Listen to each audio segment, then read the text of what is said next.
Kepolisian Resor Cilegon telah memeriksa 7 orang saksi terkait kasus dugaan perampokan disertai pembunuhan yang terjadi di sebuah rumah mewah di kawasan Bukit Baja Sejahtera, BBS, Kota Cilegon, Banten.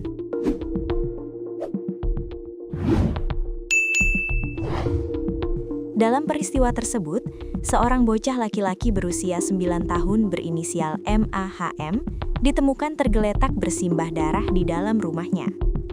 Korban pertama kali ditemukan oleh saudaranya berinisial D.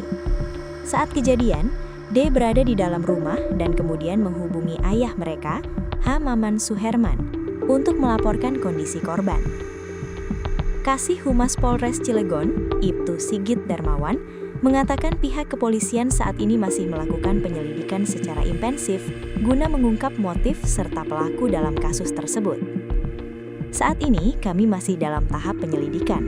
Untuk motif belum bisa ditentukan karena masih kami dalami, kata Sigit kepada tribunbanten.com, Rabu 17 Desember 2025. Sigit menjelaskan, sebanyak 7 saksi telah dimintai keterangan, terdiri dari pihak keluarga korban dan warga di sekitar lokasi kejadian. Adapun saksi yang sudah kami periksa berjumlah 7 orang, baik dari keluarga korban maupun warga setempat, ujarnya.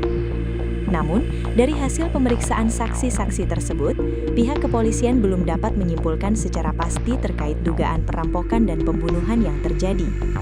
Kami masih terus mendalami kasus ini, kata Sigit. Berdasarkan hasil olah tempat kejadian perkara, TKP, lanjut Sigit, polisi tidak menemukan adanya barang berharga yang hilang dari dalam rumah korban. Hasil pemeriksaan sementara, tidak ditemukan adanya barang yang hilang di dalam rumah tersebut, ucapnya. Sementara itu, barang bukti yang berhasil diamankan hingga saat ini baru berupa pakaian yang dikenakan korban, serta sebuah buku yang berada di dekat korban saat ditemukan. Barang bukti yang ditemukan sementara adalah baju yang digunakan korban dan 1 buku, jelasnya. Terkait dugaan penggunaan senjata tajam, Sigit menyebut pihak kepolisian belum menemukan benda tersebut di lokasi kejadian.